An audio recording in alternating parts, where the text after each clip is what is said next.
So now we move on to our section on sperm and semen. We'll examine closely the process of spermatogenesis, which is how we produce sperm in the seminiferous tubules. It involves three principal events. First of all, we've got to take a very large germ cell and form it into small, mobile sperm cells with flagella. We have to reduce the chromosome number by 1/2, so that at fertilization, when we unite the sperm with the egg, we return to a chromosomal number of 46. We also need to shuffle the genes into new combinations so that all the sperm are different from the parent germ cell. This is going to ensure genetic variation in the offspring. We're going to produce 4 sperm cells from each germ cell by the process of meiosis. And you probably remember the process of meiosis from your experience in general biology. But if you recall that mitosis and meiosis are different from each other, because mitosis is where we're going to see the somatic cells. The cell is going to double its DNA and then divide to produce 2 genetically identical daughter cells. This is how single-celled fertilized eggs become multiple cells, and this is how an embryo grows. It's how a baby grows after it's born, and it's how, as adults, we maintain the process of tissue repair. You'll recall that mitosis consists of 4 stages: prophase, metaphase, anaphase, and telophase. Now, meiosis is going to end up producing 4 gametes that are haploid, as in they have half the number of chromosomes, only 1 of each pair, and they will each be genetically distinct from the parent cell. When we combine male and female gametes that each have half the genetic material, we're going to produce an embryo that has the same number of chromosomes of each parent, but they're distinctly different in their genetic combination. Meiosis 1 is sometimes called the reduction division because that's where we reduce the chromosome number from 2n or diploid to 1n, which is haploid. So before these 2 cell divisions, we'll see that DNA is replicated in S phase, just as it is before mitosis. Each division again has 4 stages. Meiosis 1 consists of prophase 1, metaphase 1, anaphase 1, telophase 1. And before it begins, the DNA is doubled. In prophase 1, each pair of homologous chromosomes line up side by side to form a tetrad. We can see in this figure here. So meiosis 1, everything's lining up, homologous pairs pair. And during metaphase, they align on the metaphase plate in their homologous pairs. In anaphase 1, homologous pairs separate from each other. This is the critical step that we see reduction in chromosome number, because by the time we get to telophase, we're forming 2 new nuclei that each have 1 of the original homologous pairs in the nucleus. They still have their sister chromatids. Then we'll go into meiosis 2, and we've already reduced the chromosome number in human cells to 23. Now we need to separate sister chromatids. So in metaphase, the middle phase, the chromosomes align with their sister chromatids on the metaphase plate, and they separate from each other, leaving each of the daughter cells with 1 copy of each of the 23 different chromosomes that we see in human cells. Meiosis 2 looks a little bit more like mitosis in that we see the pairing of double-stranded chromosomes, sister chromatids, and they separate from each other. However, in mitosis, we'll see that there are 46 of them lined up down the center during metaphase, whereas in meiosis, we've already reduced the number in half, so there are just 23. So now we'll relate meiosis to sperm production. The first stem cells that are specifically destined to become sperm are called primordial germ cells. Like the first blood cells, these form the yolk sac, which is a membrane that's associated with the developing embryo. In the 5th to 6th week of development, they crawl into the embryo itself and colonize the gonadal ridges. As you know, the gonadal ridges will eventually become the testes. So here they become the stem cells, or the spermatogonia. Puberty brings on spermatogenesis due to the surge in testosterone. Spermatogonia are going to lie here around the periphery of the seminiferous tubule. The lumen is over here with fully developed sperm. And they remain, these original spermatogonia, type A spermatogonia, remain tightly associated with the basement membrane. The type A spermatogonia will divide by mitosis in order to produce a never-ending supply of spermatogonia. One of the daughter cells of that mitotic division will remain at the periphery here at the basement membrane of the seminiferous tubule, while the other one will begin the journey towards becoming a spermatid. This type 2 spermatogonium will enlarge and become a primary spermatocyte. This primary spermatocyte is the one that's ready to undergo meiosis and eventually form sperm. Now you can see here these yellow cells are sustentacular cells or Sertoli cells, and they surround each spermatogonium as it develops into a primary spermatocyte and undergoes meiosis 1 and meiosis 2. As the spermatocytes move towards the lumen of the seminiferous tubule, we'll see that more and more tight junctions form behind it. This is the blood-testes barrier, the BTB.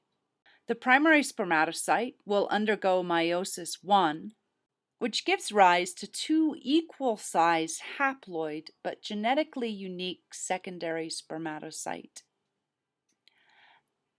And because they're genetically unique, it's necessary for them to be closer to the lumen, where there are several tight junctions formed behind them. Each secondary spermatocyte will undergo meiosis 2, which will divide it into 2 spermatids. So now we have a total of 4 spermatids for each of the original type B spermatogonium.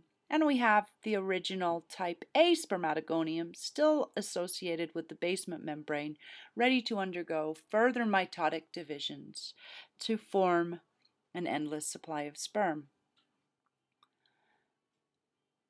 The 4 spermatids will divide no further, but they undergo a transformation which will differentiate it and allow it to become a spermatozoon.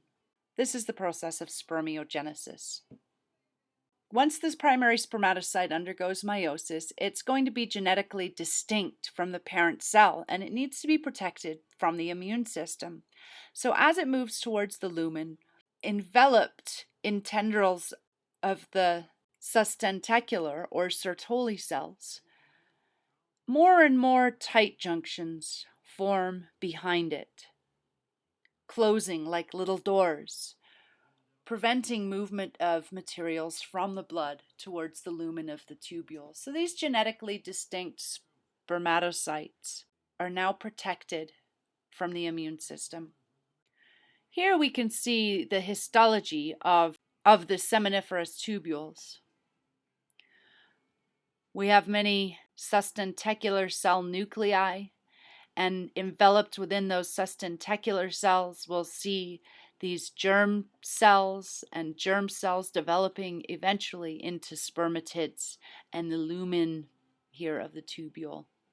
Again, in between, we're going to see these interstitial or Leydig cells, which you'll recall are producing androgen binding proteins, so that we can continue to keep testosterone bound in the lumen of the tubule and promote the development of more sperm.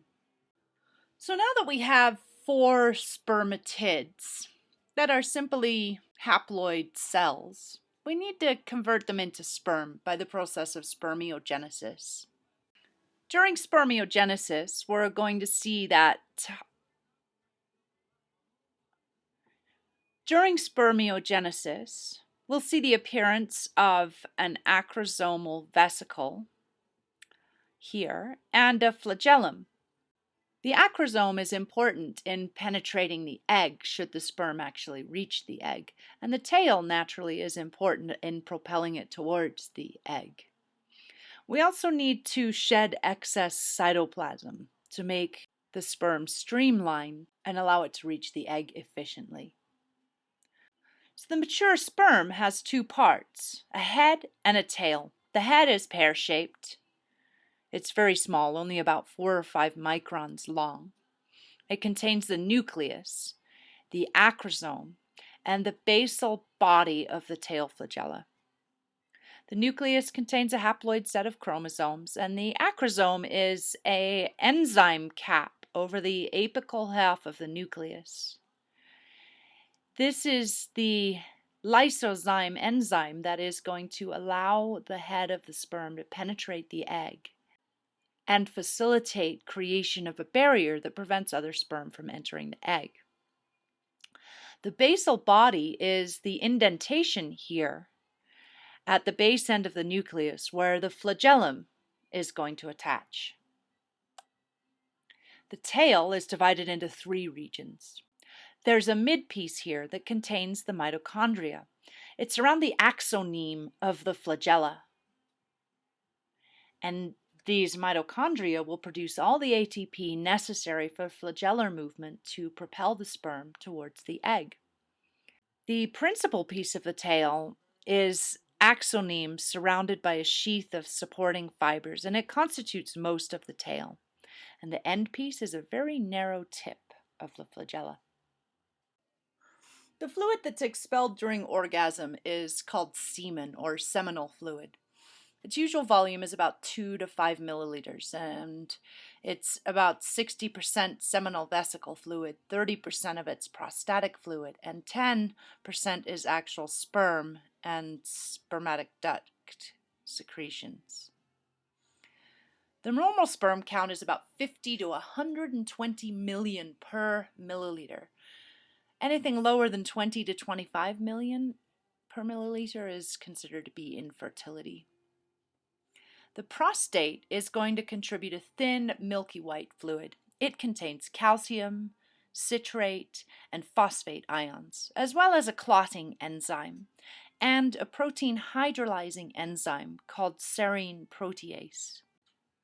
The seminal vesicles contribute a viscous yellowish fluid. It contains fructose and other carbohydrates, also citrate and prostaglandins, and a protein called prosemenogelin. Semen is known to be very sticky, and this stickiness is going to promote fertilization. The clotting enzyme from the prostate is going to activate prosemenogelin. It converts it to a sticky fibrin-like protein called semenogelin, which entangles the sperm and sticks the glob to the inner wall of the vagina and cervix. It ensures that the semen doesn't drain back out of the vagina. It promotes uptake of sperm-laden clots of semen into the uterus. About 20 to 30 minutes after ejaculation, this serine protease that comes in prostatic fluid is going to break down semenogelin and liquefy the semen. At this point, they become much more active. They start beating their tails and swimming up the walls and up into the cervix.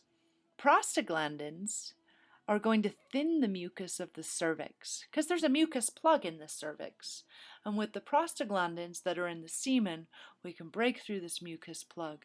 And it'll also stimulate peristaltic waves in the uterus and uterine tubes to aid in propulsion of the sperm towards the egg. So the female reproductive tract actually participates in the propulsion of sperm towards the egg. There are 2 requirements for sperm motility: elevated pH and an energy source. So the vagina is much too acidic for semen to swim in. So this prostatic fluid is going to buffer the vaginal acidity from about 3.5 to 7.5, so it becomes much more basic. At a pH of 7.5, the semen become very motile. The seminal vesicles also provide fructose, which acts as the energy source, so that the mitochondria can produce plenty of ATP to fuel the journey. So now that we've completed our section on sperm and semen, take a moment to put a pen on paper and diagram out the process of spermatogenesis and spermiogenesis. So the development of spermatids from type A spermatogonium, and then the maturing of spermatids into spermatozoa or sperm. Also diagram out sperm structure, including the aspects of the head and the tail. And I'll see you in the next unit on the male sexual response.